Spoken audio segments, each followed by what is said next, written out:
Hola, ¿qué tal? Bienvenido, bienvenida a este nuevo podcast, vídeo, capítulo del libro, yo qué sé, donde nos estés viendo, escuchando, leyendo, como digo siempre, de marketing online, la gran burbuja del siglo XXI, que puedes encontrar en lagranburbuja.com. Y hoy nos espera un invitado muy particular, alguien que conozco desde hace mucho tiempo, pero que hace muy poquito que he tenido como un trato más cercano a través de una serie de circunstancias de la vida, que además ha sido alumno de Sales Funnel Canvas y que, como no podía ser de otra manera, como gran parte de nuestros colaboradores, también ha escrito un libro. Pues así que, como sabéis, que no me gusta hacer demasiadas presentaciones, sino que me gusta que las personas, los colaboradores, las colaboradoras se vayan descubriendo a sí mismos en el propio vídeo. Os presento a mi gran amigo Iván Fanego. ¿Qué tal, Iván? ¿Cómo estás? ¿Qué tal, señor Echalecu? Pues muy bien, aquí andamos. Encantado de estar por aquí y un placer por la oportunidad, porque además esto va a ser divertido, yo creo. Pues oye, el placer es mío y antes de nada, lógicamente hay que enseñar tu libro porque vamos a hablar de esto. A nadie le interesan tus anuncios y pones un manifiesto contra la publicidad de interrupción. Joder, se supone que con el mundo online, con los algoritmos, con la inteligencia artificial, con las segmentaciones, se supone que íbamos a ser capaces de mostrarle los anuncios solo a quien podían interesarles, en el formato en el que mejor les iba a encajar, con el contenido que menos invasivo iba a ser, y realmente esto no está pasando. O sea, tenemos más interrupción todavía que con el mundo de los anuncios en la televisión, que ya daba bastante por saco esa interrupción, y tenemos un formato o un mundo publicitario que nos invade allá donde vamos y cada vez más en nuestros móviles. ¿Por qué piensas que pasa esto? Pues es una buena pregunta, dediqué las páginas del libro a intentar responderla y el spoiler es que en el fondo tampoco lo conseguía del todo y al menos lo reconocía desde el principio.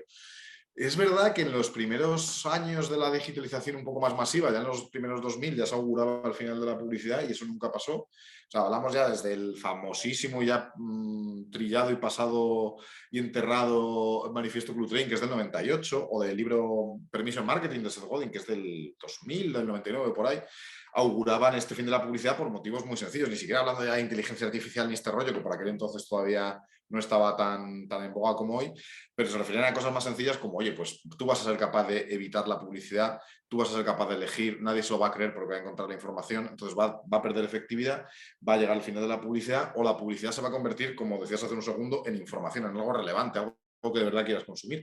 Eso pues fue un bluff, o sea, no ocurrió. Yo cuando empecé a trabajar en 2010 en territorio creativo, que era, pues vamos, como ahora se llama de otra forma, se llama Good Rebels, pero era una agencia o es una agencia enfocada digital, enfocada en construir experiencias relevantes que fueran alternativas a la publicidad. En aquel momento estábamos muy con este rollo casi mesiánico, por decirlo de una forma, de destruir o de crear alternativas frente a esta publicidad de interrupción. Y ese idealismo se ha ido perdiendo porque es que al final llevamos veintitantos años con la misma historia y no ha ocurrido. De hecho, el libro lo empecé a escribir en parte por eso. Empecé a trabajar en aquella época en una empresa grande, en un banco grande, y me encontré pues, que era por 2017 esta época y que era más o menos lo que habíamos estado criticando y que apenas habíamos conseguido avanzar mucho sobre esto, sobre construir alternativas reales y que el dinero se dejara de invertir en su mayor parte en interrumpir y jorobar a los usuarios para que vean cosas que no quieren ver. Sin embargo, es imposible no hacer publicidad. Es decir, se habla mucho del inbound marketing, por ejemplo, como hay que hacer una serie de contenidos. Yo en clase cuando le pregunto a los alumnos qué consideran que es el inbound marketing, siempre me suelen decir es crear contenidos de valor que atraigan. Y entonces yo les pregunto, ¿y qué es contenido de valor? ¿Y cómo atrae? ¿No? Porque al final, de alguna forma, los algoritmos en los que se supone de los medios y de las grandes redes sociales, donde se supone que podemos distribuir esos contenidos, al final también están diseñados para restringir al máximo el alcance de estos contenidos para que tengan alcance gracias a poner publicidad y promocionarlos, ¿no? A dinerín. Aquí hay varias cosas, ¿eh? También hay tela que cortar. También el rollo inbound marketing a mí me gusta mucho. Y cuando empieza de verdad a hablarse de ello, cuando acuñan el término los fundadores de HubSpot, el Brian Halligan y el Darmesa, era 2005, si no me falla la memoria, y que también ha llovido, que a veces se siguen hablando de cosas como si fueran súper nuevas y digo, vale, esto ya tiene 17 años, tiene su historia, y parte de lo que influyó mucho en el éxito del inbound marketing fueron los buscadores, fue Google. Google sigue suponiendo, pues yo qué sé, si no me falla la memoria, la mayor parte del tráfico, como el 2/3, 3/4, 3/4 del tráfico de web sigue siendo gracias a Google, gracias a buscadores, pero sobre todo a Google. Y en aquel momento ese contenido relevante, la principal vía cuando se hablaba de inbound marketing en realidad era posicionar bien en buscadores y conseguir que la gente con algo relevante te dejara sus datos y ya está.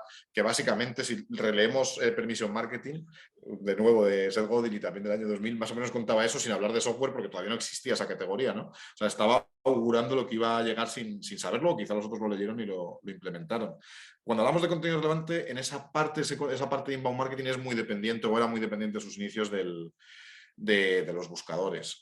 Con la parte de redes sociales también se acaba prostituyendo después, o sea, toda la disminución del alcance orgánico, en un principio, pues el discurso predominante para las marcas era, oye, con ser interesante, ser relevante, la gente te va a recompensar, le va a dar al me gusta, te va a seguir, se va a hacer fan tuya y al final lo que vamos a conseguir con eso es que no tengas que pagar por la publicidad y tu contenido, si es bueno o guste. Eso, pues ya todos sabemos ahora, ya está hasta inocente pensar que nos podemos llegar a creer eso, porque muchos lo pensamos, y, wow, pues ahora una marca pequeña que de verdad lo haga bien, pues en Facebook puede ser igual de grande que alguien que tiene 100 millones de presupuesto. Pues no pasó, spoiler, por desgracia.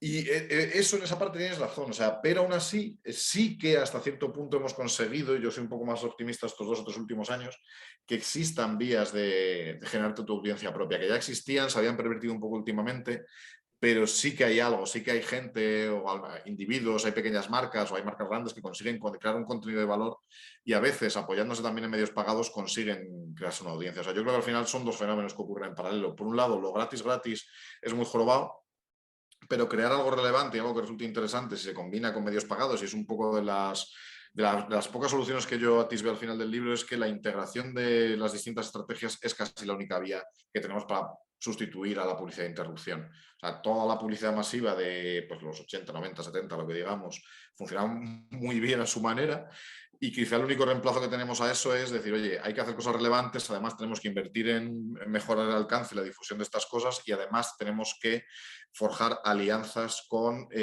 influencers, con medios, con gente que sea que ha sido capaz de construir una audiencia propia. Y yo creo que ese punto es el relevante. O sea, el inbound marketing solo es jorobado si solo dependes de medios propios y de que posiciones o no en buscadores o de tu audiencia en redes sociales, pero si lo podemos combinar con otras cosas sí que puede ser una vía. Y también en según qué entornos, ¿no? Que a veces hablamos de todo en general, pero hay estrategias muy de nicho que funcionan muy bien solo con inbound marketing o solo con posicionar bien en buscadores o solo con influencers. Aún así, en el inbound marketing, como decía al principio, es prácticamente necesario invertir en publicidad también. Es decir, es ingenuo, como comentas, pero que mucha gente no lo sabe, porque yo cuando doy clases en las universidades o escuelas de negocio, hay mucha gente que sigue pensando que poner un contenido relevante va a ser suficiente como para que los algoritmos lo premien y todo el mundo lo vea y se haga viral y seguimos pensando que existe lo viral cuando lo viral todos sabemos que son los padres, ¿no? Entonces, A veces ocurre, pero no es lo, cuando te no toca es, la no es lo más flauta, normal. cuando te Sí. toca la flauta, pero independientemente de que pueda ocurrir o no, no podemos esperar a que ocurra. Entonces, hacemos esos contenidos para generar un valor, que ahora hablaremos de en qué consistiría esto, pero tenemos que poner anuncios y tenemos que mostrar esos anuncios a un segmento y de alguna forma interrumpirles. ¿Cómo podemos combinar estas dos cosas? ¿Cómo podemos combinar el poner un anuncio para que se vea nuestro contenido sin ser demasiado agresivo o sin molestar tanto hasta el punto de que estemos interrumpiendo otras cosas y molestando más que consiguiendo aportar ese valor, ¿no? Yo creo, o sea, sí que creo que es más fácil, o sea, según qué entornos sí que es factible conseguir interrumpir poco o no nada, pero sí poco. O sea, siendo relevante, que es la palabra de moda, bla, bla, a ver qué quieres decir y tal, ¿no? Pero yo sí que pienso en entornos más B2B y más especializados, sí que es relativamente factible hacer de verdad algo que interese a la gente. ¿Qué pasa? Que ahí a lo mejor no vas a poder tirar de redes sociales y demás, pero a lo mejor sí que puedes conseguir una estrategia de decir, oye, gente que ya tenga una audiencia propia, tipo influencers, por decirlo de una forma, que nos ayude a difundirlo. Puedes crear alianzas de contenido con medios de comunicación. Puedes utilizar cosas tan tradicionales como el SEO, que siguen funcionando hasta cierto punto, bueno, y hasta cierto punto se hacen bien, funcionan bien, puedes hacer eso. Pero es verdad que en los entornos más masivos de publicidad, donde siempre ha funcionado mejor la publicidad tradicional, sí que es difícil no hacer al menos una parte de inversión publicitaria. Yo ahí creo que para hacerlo es, en parte es hacerlo con cabeza y en parte es sí que buscar de verdad intentar entender al cliente potencial, al usuario y entender los momentos de consumo. Es decir, oye, pues no hace falta a lo mejor que estés bombardeando constantemente en YouTube, que lo único que generas es cierta aversión. A lo mejor tienes que entrar de alguna forma en las conversaciones relevantes, tienes que segmentar bien o tienes que intentar llevar de los entornos propios donde se suscriban a algo tuyo. También es gente más core, ¿no? Yo creo que sí que hay formas de evitarlo y cuando no, a lo mejor hay que limitar el ser pesado porque también hay que entender que la gente, entre que se bloquea la publicidad, entre que se van a plataformas de pago y en ciertas historias no es tan fácil ya, bueno, y todo el fraude que hay en publicidad online, esto tiene un coste mayor. ¿Qué pasa? Que yo intento ser coherente en esto y digo, joder, yo sí que creo que deberíamos evitar todo lo que es la interrupción, pero a la hora de la verdad te vas a cualquier marca grande y el 80 o el 90% es interrupción. Entonces, ese es el dilema que vemos, que yo creo que es posible cada vez evitarlo más, evitar la interrupción, pero no lo hace casi nadie. Entonces, ahí es donde algo nos falla, yo creo, a la hora de buscar esas soluciones relevantes que sustituyan hasta cierto punto la publicidad de interrupción. Bueno, estás un poco hablando de diferentes canales, ¿no? Y estás hablando de canales como el SEO, que tienen que ver con una búsqueda, por tanto, un posible comprador que está en una etapa más de interest porque está buscando una solución, si está buscando es que está intentando resolver algo, con canales más de awareness donde el posible comprador no está buscando nada y somos nosotros los que vamos a por él, ¿no? A cazarle con un anuncio para que genere un clic hacia un contenido, etcétera. Tú que has sido alumno de Salesfunnel Canvas, Me alegra que me hagas esa pregunta. te haría la pregunta de examen, pero vamos a debatirla simplemente. ¿Cómo podemos plantear la diferencia en cuanto a esa adquisición y intentando no ser un anuncio que interrumpa o que moleste, cuando planteamos voy a por alguien que está buscando o voy a por alguien que no está buscando? Pues mira, una cosa de las que más me gustó del todo el modelo de Sales Funnel Canvas es que tiene muy en cuenta esas distintas fases psicológicas del proceso de compra. Muchas veces cuando acabamos tan cansados de esta publicidad de interrupción es porque va todo muy a saco. Es, ala, pues compra mi libro, compra mi libro, compra mi libro. A lo mejor lo que tienes que es, como está estructurado el Sales Funnel Canvas, es un funnel de funnels, en cierto modo. No sé si te gusta esa definición o la usas tú mismo. Está Y es bien. entender mucho mejor qué necesita el usuario en cada momento. Es decir, pues en este momento a lo mejor no lo estás interrumpiendo tanto si estás buscando ese gancho de esa necesidad latente que tiene. Es, oye, ¿quieres quieres aprender nuevas formas para construir alternativas a la publicidad de interrupción? ¿O te has encontrado la crisis de no sé qué? ¿O le entras por un dato? Le entras de una forma más que le sea de verdad relevante y le metes en este caminito que se diseña muy bien con el Sales Funnel Canvas, que está ahí de fondo, lo podrías haber puesto aquí, podrías girar la pantalla para la gente que nos esté viendo. Y yo creo que esa es parte de la gracia, es decir, no tenemos que ir siempre a la compra directa, porque eso seguramente en muchos casos no funcione, sino diseñar bien este caminito de la relevancia. Y eso nos va a permitir también que el usuario mismo se vaya autosegmentando. Oye, pues me estás anunciando que me anunciaba a mí el otro día, para hacerme la liposucción, que dije, cabrones, aquí empieza de una forma un poco más ligera. A lo mejor me interesa ver otro tipo de historias y me acabo metiendo en tu funnel y acabas convenciéndome poco a poco de que lo haga, ¿no? Y esa parte a mí me gustó mucho de Sales Funnel Canvas porque te permite ser relevante, te ayuda a diseñar la relevancia como parte de todo este journey publicitario en ese caso, porque la mayor parte estaba pensada para ser publicitaria, pero que yo creo que se puede hacer de muchas formas. O sea, a mí lo que me gustó mucho del sistema es que puedes plantear campañas que tengan en cuenta distintos canales. Puedes tener en cuenta influencers, puedes tener en cuenta contenidos, puedes tener en cuenta contenidos orientados a SEO, a redes sociales, a canales de adquisición pagados. O sea, yo creo que la gran parte de la potencia de esa metodología es que te permite pensar y estructurar en amplio cómo conseguir convertir a los usuarios en clientes, que es lo que todos en el fondo queremos, pero de una forma un poco más racional y sin ser excesivamente pesados, ¿no? Que es parte de lo que me gusta.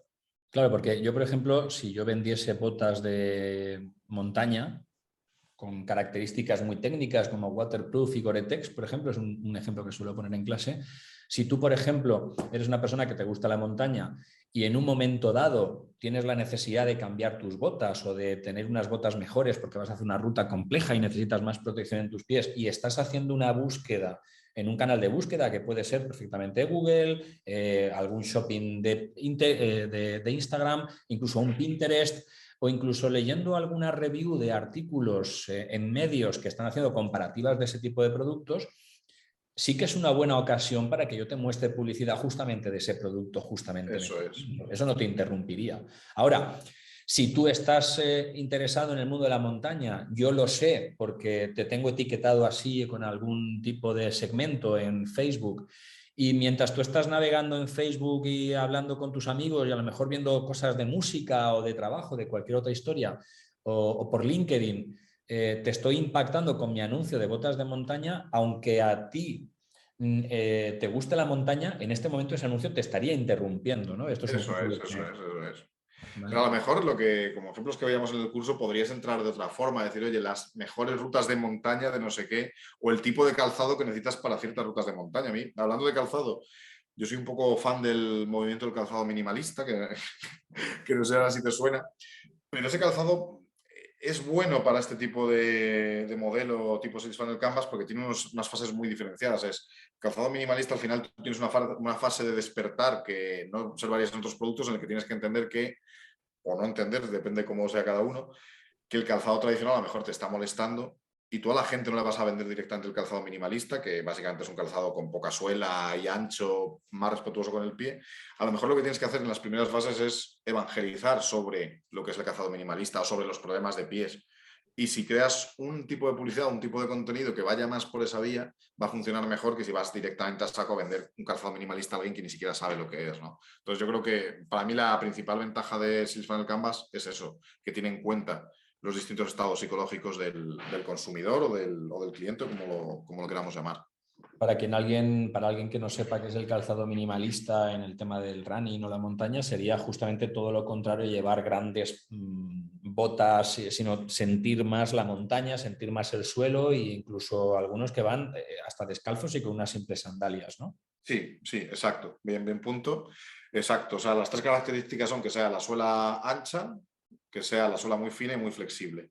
O sea, prácticamente lo más cercano a ir descalzo. Hay desde zapatos para el día a día a de montaña, de correr y demás. Yo lo que uso es lo del día a día sobre todo.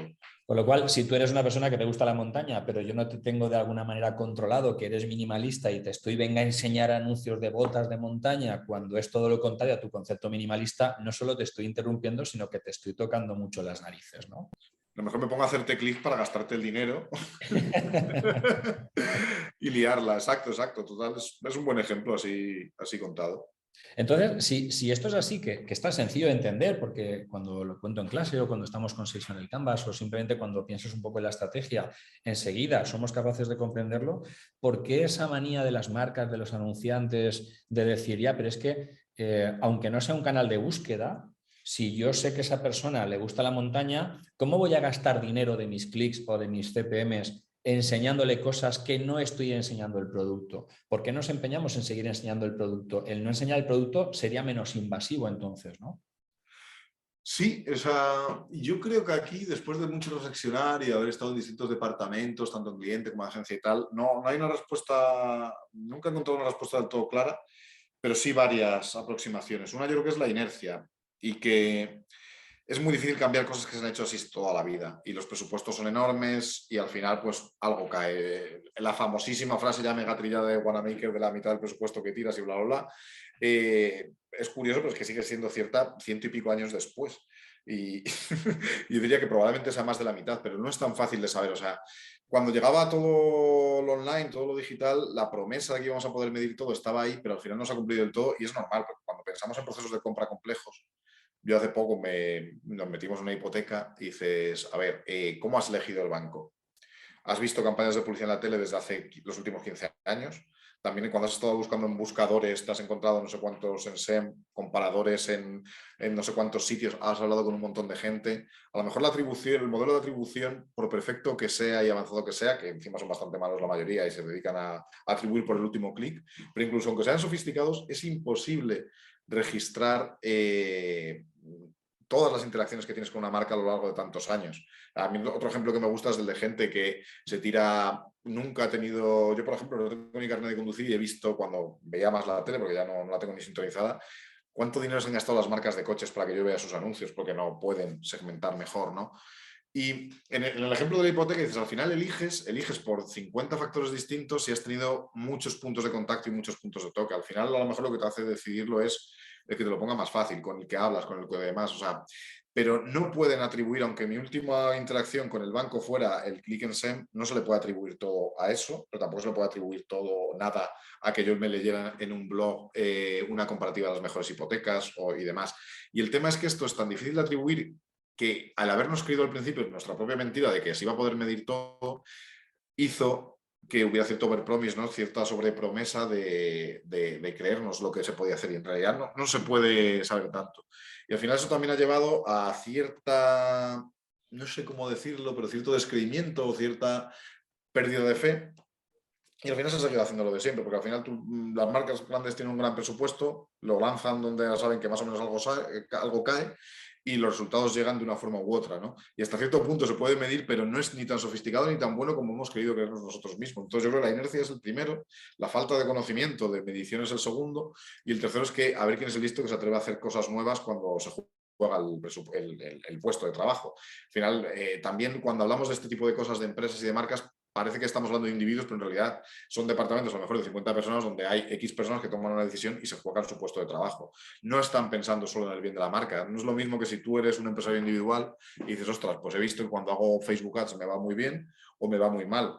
No lo estás midiendo con esa precisión y estás haciendo las cosas que crees que funcionan y que crees que puedes defender internamente. Entonces se juntan la inercia con el temor al cambio porque te juegas el puesto y hacer cosas nuevas, pues bueno, con cuidado, con que la medición no es tan perfecta como nos queremos creer. Cuando juntas todos en la coctelera es, pues bueno, vamos a seguir haciendo más o menos lo de siempre mientras las cosas sigan funcionando. Y esa inercia se ha mantenido. Grandes, eso también abre una oportunidad a gente que empieza de cero y hace cosas nuevas y hace cosas distintas. E igualmente también hay iniciativas de decir, ostras, hay proyectos de branded content que se han hecho muy tochos, que han funcionado porque ahí siguen, ¿no? O sea, el famoso Aprendemos Juntos de BVA, que es incluso posterior ya al libro de cuando yo lo escribí. Entonces, pues, hombre, aparecen cosas y aparecen proyectos que nos permiten intentar no ser tan pesados y hacer otro tipo de historias. O, por ejemplo, el cortometraje que saca el Banco Mediolanum, que publicita un cortometraje en el que tú no estás percibiendo que te están vendiendo, pero durante 15 minutos que dura el cortometraje, para luego que digan que los vídeos en Internet tienen que ser cortos, te van metiendo una serie de ideas en la cabeza a través de la historia del cortometraje, en el que tú poco a poco vas dándote cuenta que si no tomas unas buenas decisiones en cuanto a cómo inviertes tu dinero a lo largo de tu vida, terminarás siendo un perdedor, ¿no? Entonces llega un momento en el que cuando te identificas con esa necesidad dices, igual necesito ayuda para ver cómo administro mis finanzas y mis inversiones, ¿no? Hostia, ¿y quién me ha metido la idea en la cabeza? El Banco Mediolanum, pues igual tengo que contar con él, ¿no? Algo así sería, eso sería Eso es. un anuncio en awareness, ¿no? Sin embargo, no siempre es necesario poner la marca en ese anuncio, en esa etapa de awareness para no ser invasivo, sino que además se puede hacer sin poner la marca, simplemente para detectar quiénes entran por ese contenido y por tanto pueden ser sensibles a lo que yo luego les puedo intentar vender y entonces de esa manera estoy generándome una audiencia a la que luego cuando yo te impacte a ti con un anuncio de mis zapatos, si tú has entrado por un anuncio que no percibes como anuncio, que lo ves como un contenido, que te genera una información, que te hace pensar que a lo mejor para esa ruta en concreto de montaña de la que hablábamos no es buena idea ir con el concepto minimalista, sino que te juegas la vida y a lo mejor es mejor ir con otro calzado, cuando te he metido esa idea en la cabeza sin ni siquiera hablar de mi marca y de repente te aparece calzadosechalecu.com mostrándote un anuncio del producto a través de remarketing, ¿lo consideraríamos invasivo o quizás ya es menos invasivo este planteamiento estratégico? Ya es un poco menos, además, con ese nombre de marca yo me las compraría directamente, los calzadosechalecu.com. Pero sí, eso ya has hecho un esfuerzo por entender la necesidad y ya has visto si está interesado o no, ya es otro rollo. Igualmente, pues tiene su historia y ahí cuando entramos ya en el terreno del retargeting, pues vamos a ver qué pasa estos próximos 2 años, que se encontrarán otras soluciones. Aquí yo creo que el tema de la publicidad online va a ser muy, muy delicado para mucho tipo de empresas y muchas marcas, ¿no? O sea, yo creo que todos los cambios que está habiendo, aunque se intenta que mejoren o perjudiquen, entre comillas, a los grandes de la tecnología, yo creo que lo van a hacer lo contrario. O sea, quien va a salir aquí reforzado va a ser Google. Facebook ahora se está llevando palos, pero vamos a ver cómo sigue. Pero todo este rollo de las cookies y demás que nos han permitido retargetizar tan fácilmente y que se está yendo un poco a tomar por saco, a quien más va a perjudicar va a ser a todos los actores independientes, yo creo. Entonces vamos a acabar, yo creo que esto tiene pinta que vamos a acabar una vez más con 4 o 5 entornos vallados, jardines vallados, donde se va a poder hacer de todo, pero no van a hablar entre ellos. O sea, yo creo que no lo sé a dónde vamos, pero yo creo que sí que va a haber aquí ciertas perturbaciones en la fuerza que van a hacer que sea relativamente fácil, cuando no te sales del entorno de Google, hacer todo lo que estamos diciendo, pero relativamente difícil saber lo que está haciendo la gente en una web y luego se va a Facebook y luego a Google y no sé qué. O sea, ahí vamos a ver qué pasa, porque yo creo que lo que vamos a vivir en cierto modo va a ser una pequeña mini vuelta a los orígenes en la que van a empezar a primar un poco más las fuentes de datos primarias, donde la marca va a intentar generar otras audiencias y va a ser jorobado porque es muy difícil, y donde vamos a tener 3 o 4 actores que ya los tenemos, que dominan todo, donde sí que se van a poder hacer cosas un poco más complejas. Pero yo ahí no lo sé, no sé dónde, a lo mejor ya me adelanto, pero yo creo que vamos a tener ciertas turbulencias. No sé cómo lo ves tú.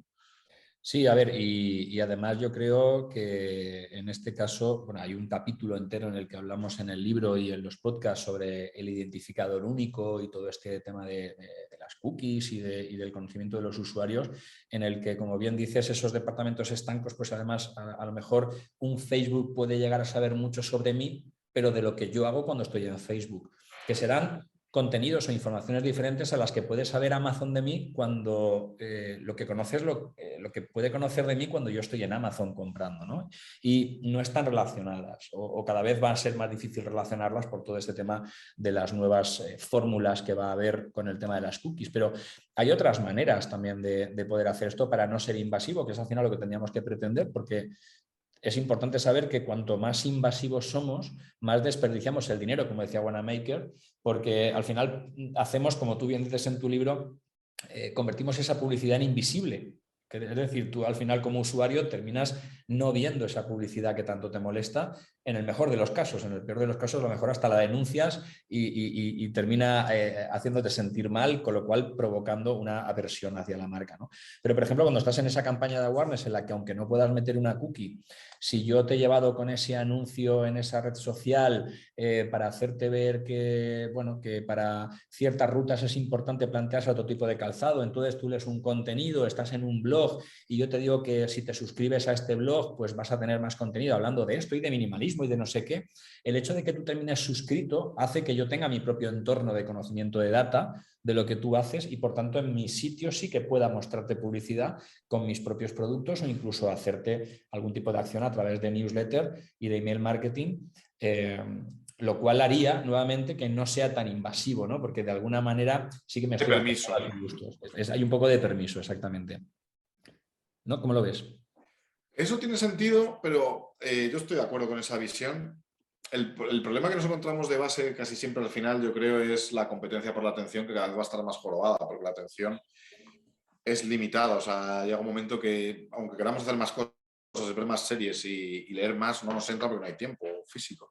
Me hace gracia porque uno de los motivos que hay por detrás tanto del coche autónomo es que eso a lo mejor permite liberar unas horas de la gente que está conduciendo que puedan estar consumiendo contenido, pero llega un momento que el límite donde podemos rascar ahí ya es difícil. O sea, cada vez hay más gente que se dedica a escuchar los podcasts al doble de la velocidad o al 50% o a ver vídeos cada vez más cortos. Y nos lleva a eso de que el problema de partida es que la atención es difícil de ganar porque es escasa y porque hay mucha competencia. O sea, ahora mismo nosotros estamos aquí compitiendo por la atención, que muchas gracias a todos los que nos escuchen y vean, porque han decidido escucharnos a nosotros en lugar de ver el último capítulo de, yo qué sé, Snowpiercer, que es la serie que estoy viendo yo ahora, o de Boba Fett o de lo que sea. Pues Entonces, somos bastante mucho más interesantes y atractivos que todos esos. yo creo que sí, pero no sé. No, pero es verdad, es curioso pensarlo, decir, ostras, cada vez que alguien elija comprar tu libro, va a dejar de lado leer a Dostoyevsky o Aristóteles o el Marca para leerte a ti, que a mí eso me parece que tiene mucho mérito. Entonces yo creo que la base del problema está ahí. Yo creo que lo comentas, tiene sentido, pero aún así va a ser difícil de hacer. Y yo creo que eso, en ese sentido, son tiempos complejos para todos y eso también lo hace más divertido, ¿no? Porque como profesionales de marketing, comunicación, ventas, llámalo X, nuestro reto es ese, es decir, tenemos que conseguir ser lo bastante relevantes para que al menos un subconjunto de la población o de nuestro público objetivo nos haga caso y nos elija sobre jugar a la consola o sobre ver ahí a Snowpiercer o a Boba Fett. Fíjate que lo que hablas de llamar la atención, ¿no? De conseguir la atención, es algo que desde la época de Lewis con el modelo AIDA es un poco lo que se pretendía. Hablamos del año 1890, en algún otro podcast y capítulo del libro se habla con bastante profundidad de este tema. Si hoy en día Lewis viese cómo alguien, en este caso Coinbase, ha sido capaz en el anuncio más caro de la historia, que es la Super Bowl, conseguir tener la valentía de poner un QR en la pantalla Sin más. para llamar la atención y conseguir tal nivel de tráfico que llega a tumbarles los servidores, tal relevancia que sale absolutamente en todos los medios de comunicación internacionales, generales, específicos, de todo tipo, con lo cual la visibilidad que ha llegado a tener una marca como Coinbase, creando esa llamada de atención en un formato totalmente disruptivo, donde cuando lo que te esperas en esa gran pantalla de la Super Bowl es pues el típico anuncio de un producto que te lo van a cascar ahí de forma molesta e interrumpiéndote ese momento de la Super Bowl, de repente van y dicen, no, vamos a jugar con la gente poniendo un QR para ver quién quiere entrar y ver lo que hay detrás, ¿no? O sea, me parece brutal hablamos de que la awareness tiene que ser esa etapa de generar una necesidad, pero a veces tienen que ser este tipo de cosas donde dices, es que no solo no me han interrumpido, sino que me han hecho divertirme un rato, ¿no? Y me han jugado con esa curiosidad que habrá detrás y yo no sé lo que hay detrás, no lo he experimentado todavía, pero seguro que detrás de ese QR hay una actividad, hay una interacción que provoca engancharte a lo mejor con ciertos conceptos de la marca y puede que en un momento dado me puede interesar tener ese acercamiento, en este caso, con lo que vende Coinbase, ¿no? Aquí, Juan, es que esto sí que abres como 10 melones a la vez. A ver cómo abordamos esto. O sea, muy bueno. No, sí, eres el mejor encontrando estos ejemplos, porque con los de los calzoncillos del curso, que es el que quiera que se haga el curso, le dejamos ahí el cliffhanger. Y este caso es muy interesante por un montón de cosas, yo creo. Aparte de quitamos la polémica de que por lo visto fue una acción que le propuso una agencia y el CEO luego dijo que idea propia y la agencia le dijo, oye, mira, está en la página 25 de no sé dónde, desgraciado, y no se la ha pagado y tal, quitando esa polémica, es un caso que me mola porque justo la Super Bowl es un ejemplo de cuando las marcas se le ocurran para hacer cosas relativamente relevantes e interesantes.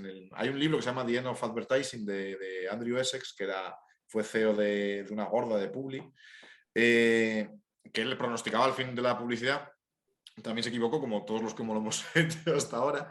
Y lo que venía a decir que la Super Bowl es un ejemplo de cuando se compite por hacer cosas interesantes. La gente a veces hasta quiere verlos, ¿no? Entonces es un sitio donde dices, oye, pues si haces las cosas bien, a veces la gente quiere verlo. Y el caso justo de Coinbase mola porque llama mucho la atención porque a ver quién narices se atreve a el espacio tan caro que has pagado a poner un QR, que si no hubiera sido por la pandemia todavía la gente seguiría sin utilizarlo, pero poner un QR que se mueve y ya está. Y además, Dices, ojo, además es un ejemplo de omnicanalidad publicitaria brutal porque es un espacio totalmente offline que en un total. solo impacto te lo llevas todo al online y luego lo que pase ahí ya es cosa del online, ¿no? Es que es la leche, porque dices, un formato que es el anticonversión, en cierto modo, que es la tele, que está muy bien para awareness, pero tal, lo convierten en conversión, con unos costes de producción que suelen ser bastante altos, los eliminas, y lo que único que te cuesta es la distribución, ¿no? Que es el poner ese anuncio que eran 14, 16 millones, me suena a mí que fue.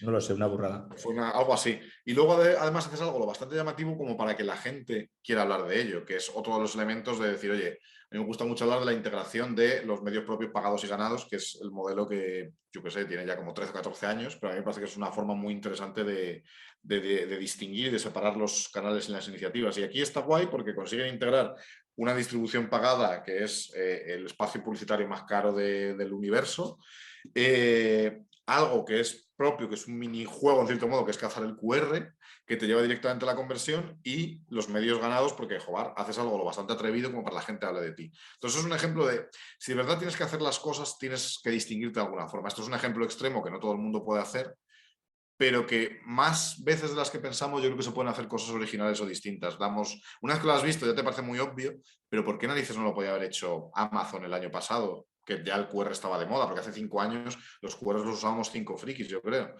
Pero desde el año pasado esto ya se usa, lo podía haber hecho Amazon, lo podía haber hecho, yo qué sé, cualquier otro, para decir, oye, descárgate mi aplicación.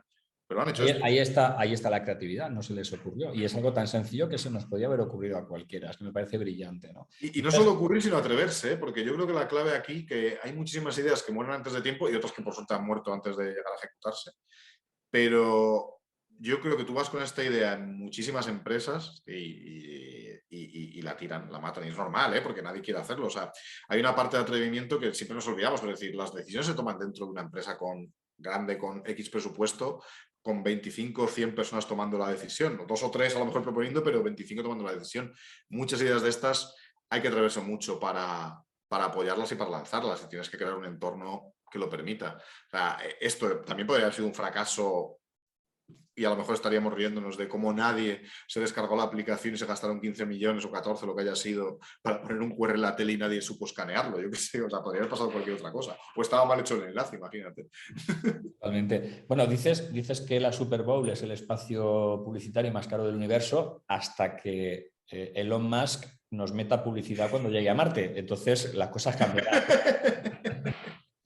Eso puede pasar, o cuando nos metan el metaverso en Marte, eso va a ser lo más caro. Bueno, entonces, parte entonces de esta burbuja de la que hablamos, en el que siempre criticamos que son los demás, nosotros nunca tenemos la culpa. ¿Hasta qué punto nosotros, cuando somos los anunciantes, de alguna forma también tenemos un poco esa responsabilidad de la burbuja de no haber entendido, por ejemplo, el atreverse a cosas como el QR, el hacer campañas en awareness, en canales de awareness donde no estás haciendo, digamos, publicidad de productos, sino que estás generando esa interacción hacia una necesidad, creando una audiencia? ¿Hasta qué punto nosotros, cuando somos anunciantes, somos los responsables? Porque has dado una serie de claves por las cuales consideras que estas cosas están pasando, responsabilizando de alguna forma al anunciante más que a todos los demás actores. Y hay otra que, si quieres, añado yo, y es que llevamos tantos años y décadas viendo publicidad tradicional, revistas, periódicos, desde hace siglos, incluso luego en la época de la tele, en el cine, donde la publicidad era un canal de awareness donde hacíamos un anuncio de producto y siempre en modo invasivo, que estamos tan acostumbrados a verlo así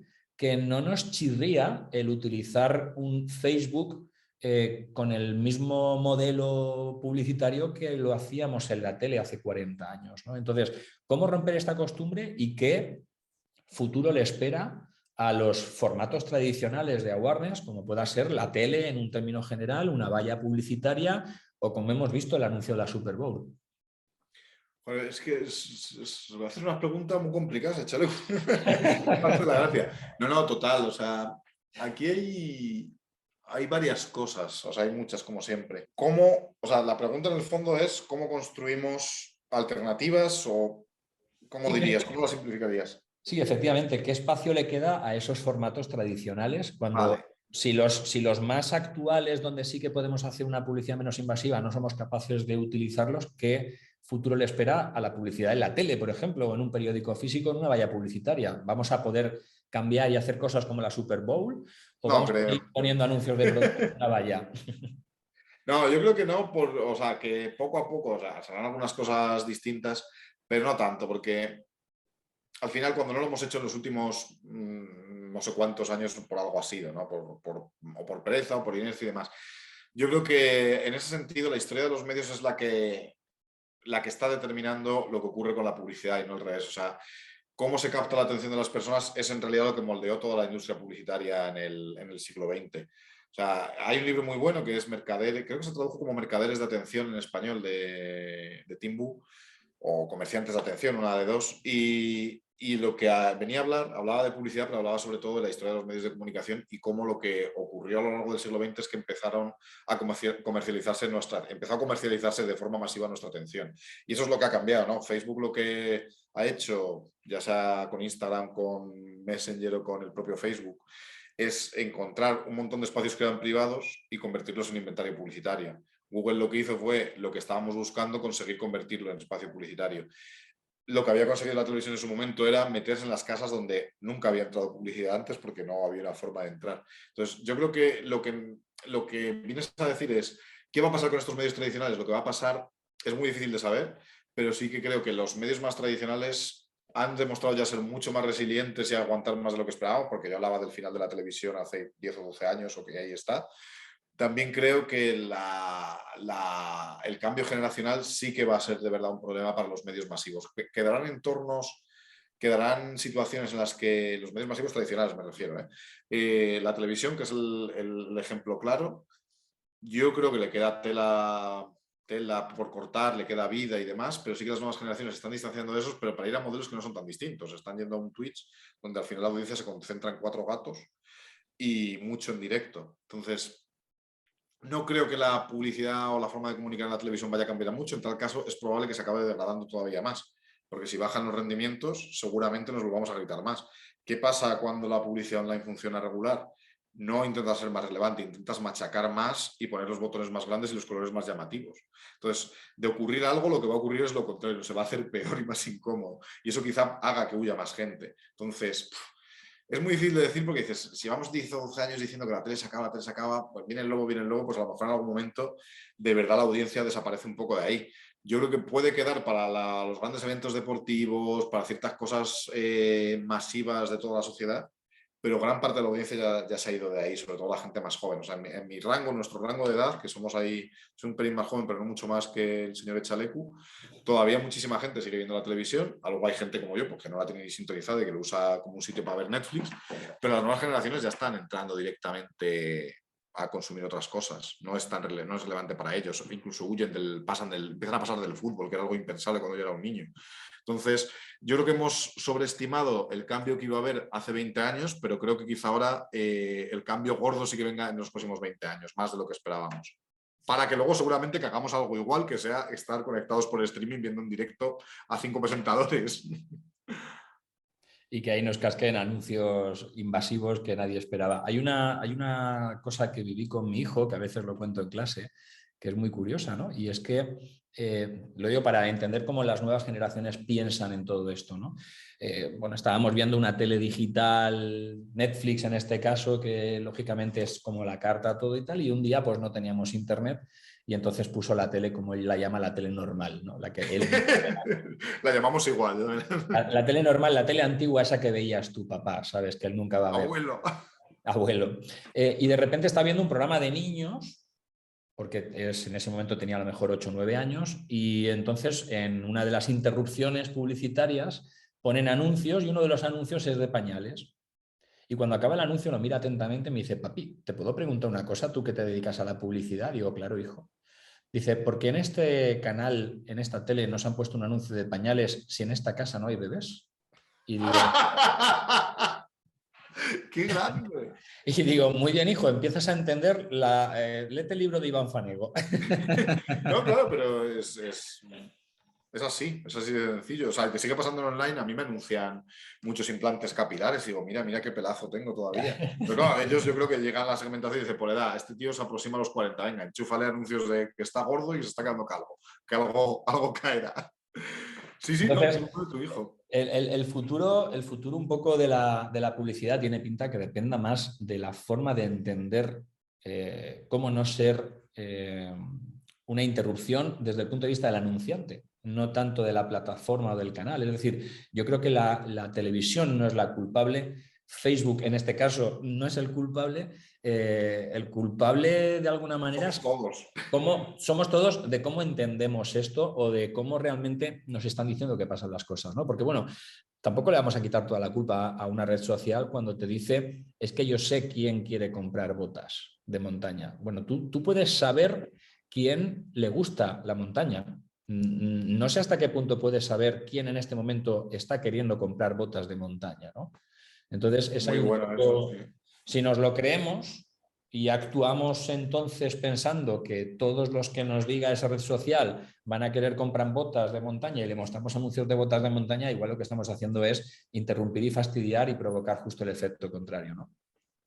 Total, y ahí me recuerda mucho a un artículo muy bueno de Rand Fishkin, que es el fundador de SparkToro, que es una herramienta como de análisis de audiencias y que antes fundó SEOmoz, que es una herramienta líder de SEO, que ahí no sé qué le pasó, acabó mal el pobre y solo era su empresa, pero no me he leído el libro que ha escrito, pero me he leído algunos artículos, y habla justo de eso, que lo que se han hecho muy buenas las redes sociales es en atribuirse el mérito de ventas, pero no el cambio de comportamiento. O sea, para que una publicidad de verdad fuera efectiva, debería existir un cambio de comportamiento. Es, oye, Chalecu me has enseñado las botas de chalecu.com maravillosas, yo no me las iba a comprar porque a mí me gustaban las super minimalistas no sé qué, pero me has convencido y me has cambiado el comportamiento gracias a tus anuncios. Pero lo que hace yo creo que muy bien Facebook o Google es atribuirse esas ventas que a lo mejor no han sido gracias a ellos. Yo me iba a comprar las botas igual, lo he visto, pero como he visto otros 20 impactos y de verdad no ha habido un cambio de comportamiento. Él ponía el ejemplo este famoso de cuando, cuando repartían publicidad de la pizzería, si te sabes esa historia, que es muy graciosa. Pues alguien tiene una pizzería, yo tengo una pizzería, ¿no? Y abro y digo, oye, pues quiero subir las ventas y contrato a 3 personas que reparten flyers para hacer publicidad en mi pizzería. Y les doy cada uno un color para poder atribuirlo. A ti te doy el verde, al otro el rojo y al otro el azul. Y empiezo a medir cuántos bonos de descuento me llegan de cada color de los clientes que les he dado. Resulta que el verde es el que me trae el 80% de la gente. Y digo, ostras, este es un crack. Me ha redimido 80 clientes cada día y los otros no han metido ni 2. Fuera, los despido y me quedo solo con este.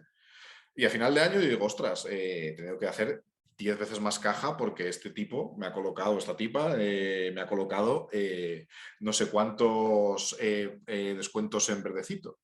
Y cuando echamos las cuentas vemos que no, que los ingresos han quedado muy parecidos. ¿Qué ha pasado ahí? ¿No? Es la historieta que cuenta como introducción. Y lo que hace es seguir al dueño de la pizzería, sigue a esta persona que ha contratado y lo que se encuentra es que esa persona contratada lo que está es al lado de la pizzería y le reparte un flyer a todos los que pasan al lado de la pizzería. ¿Y qué pasa? Que la gente que lleva a entrar entra igual por encima con un código de descuento. Entonces no has cambiado el comportamiento de casi nadie, simplemente has dado un descuento a los que ya iban a comprar. Y eso es muchas veces lo que nos pasa con la publicidad, que se atribuye muchos tantos que a lo mejor no son suyos. Bueno, toda la atribución, los modelos de atribución del último toque, que son los que han primado en los últimos 5 o 10 años, ¿qué están haciendo? O sea, yo me acuerdo cuando veíamos modelos de atribución en alguna empresa grande en la que estaba, que por no decir nombres, era, no, el 80% viene de SEM. Y el blog no ha traído nada, o la tele no ha traído nada, no sé qué no ha traído nada. A ver, o sea, hacen el último clic porque ya están buscándote en Google y están dándole clic ahí porque ha habido un camino antes de eso, ¿no? Pero muchas veces la publicidad se ha hecho, los grandes gigantes tecnológicos han hecho muy buenos en atribuirse méritos que no son suyos y a veces sí que han cambiado comportamientos, obviamente. O sea, no es todo blanco o negro, ¿no? Yo creo que hay un porcentaje real de cambio, pero hay un porcentaje también muy real de, oye, me estoy marcando todos los tantos porque tengo la capacidad de medirlo y como soy Facebook, quiero que pienses que hago más de lo que realmente estoy haciendo. Eso es lo que yo creo que pasa. No sé si te contesto o te he mareado más con No, esto. no, no. Además, me ha encantado el ejemplo que has puesto. Me lo tomo nota para decirlo en clase porque me parece fantástico. Mola, mola. No, no, es que es perfecto para entender muchas veces este tipo de situaciones, ¿no? Porque este anuncio ha funcionado mejor, porque estabas en el sitio adecuado y no es que el anuncio haya funcionado, es que la persona en ese momento estaba donde tenía que estar, ¿no? Y ya un poco, por ir terminando, soñando un poco en que realmente esto del metaverso llegase un día a funcionar. Claro, nos han contado que esto va a ser otra cosa súper diferente y que, claro, y la publicidad tendrá un enfoque totalmente diferente, mucho menos invasivo, más adaptado, no sé qué, pero me da un poco la sensación de que acabaremos en un metaverso, si llega a ocurrir, lleno de vallas publicitarias virtuales, de banners, que nos importan un carajo, de anuncios de pañales cuando no tenemos bebés. Y lo que pasa es que todo en metaverso digital, ¿no? ¿Crees que esto puede pasar o cuando eso llegue ya habremos comprendido cómo hacer esto de otra manera y seremos más eficientes en nuestra publicidad? Yo ahí soy un poco negativo y mira que soy un tipo muy optimista. Yo creo que no, no habremos aprendido mucho y volveremos a hacer lo mismo. Creo que tendemos a repetir la historia. O sea, si revisamos todo y dices, joder, es que lo hemos hecho con la radio, lo hemos hecho con la tele, lo hemos hecho con los periódicos, siempre que aparece un nuevo medio masivo de comunicación, relación con las personas, intentamos hackearlo para meterlos en la mente de las personas. Ahora estamos todo el rato criticando que si Facebook hace unos años Cambridge Analytica y no sé qué, que si están hackeando la mente de las personas y nos han hecho adictos. Esto del clickbait en realidad ya ocurría con los periódicos estos de Apenique que se contaban en el libro este y todo el rollo. O sea, siempre que le damos nuestra atención a alguien quiere adueñarse de ella o para ganar dinero, que es lo más inocente de todo y lo mejor que nos puede pasar, o para manipularnos, para vendernos otras ideas. Entonces yo creo que si llegamos a este metaverso, yo me compré unas Oculus y me lo paso bien jugando, pero yo creo que todavía le queda un par de herbores. Si llegamos a este metaverso, lo que vamos a dar es acceso a niveles aún más profundos de nuestra consciencia, que ya es una ciencia ficción y tal, pero no está tan lejos ya el Matrix que decíamos. Ahora te pones unas Oculus 300 euros, 350, y la experiencia es bastante apañada. No sé dónde lo vamos a tener en 5 o 6 años. No sé qué va a hacer eso en nuestros cerebros cuando ya el móvil nos ha frito en cierto modo por llevarlo todo el rato ahí y hay mucha gente que se ha vuelto realmente adictas a las notificaciones, cuando ha disminuido nuestra ventana de atención, cuando ha hecho una serie de cosas que en realidad son las cosas que han pasado siempre que ha aparecido algo nuevo. O sea, yo me imagino que a los primeros monjes que vienen leyendo un libro les parecían unos frikis raros, te estás alejando de la naturaleza, te van a matar porque estás leyendo en lugar de prestar atención a los animales, ¿no? O sea, hay que ver las dos cosas, que tienen su parte buena, pero al mismo tiempo también esto del metaverso, yo creo que si de verdad llegamos a eso, que yo creo que ha sido una jugada de Facebook para salvar las acciones y no le ha salido bien, yo creo que sí que acabaremos llegando, aunque sea dentro de 10 o 15 años, pero eso nos va a dar, vamos a dar acceso a un nivel más de nuestra conciencia y eso va a generar otra batalla más por nuestra atención, por vendernos más cosas, por hacer que cambiemos nuestras ideas y por hacer que consumamos más de otra forma. Y es normal, es lo que ha pasado siempre y es lo que seguramente pase. No creo que en eso aprendamos mucho y sea más relevante. A lo mejor no son vallas, pero a lo mejor es un banner que tienes y que no tienes forma de cerrar porque persigue tu mirada, ¿sabes? O sea, es Minority Report que fue muy buena prediciendo el futuro. Vaya, pues oye, estoy súper encantado de todo lo que estamos comentando. Eres un pozo de sabiduría y tienes unos planteamientos reflexivos que me encantan, que al final de eso se trata, ¿no? De reflexionar, de darle vueltas, de intentar sacarle partido a nuestras neuronas y encontrar nuevos puntos de información. Y yo personalmente he aprendido mucho de esta charla. Espero que toda la gente que nos escuche, que nos vea y que nos lea también le saque algo de partido y entre todos podamos, si no romper esa gran burbuja, por lo menos pararla. Así que muchísimas gracias de nuevo. Nos vemos en el próximo vídeo, podcast, capítulo de la obra Marketing Online, la gran burbuja del siglo XXI en lagranburbuja.com. Muchas gracias, Iván. Hasta luego, muchas gracias a ti.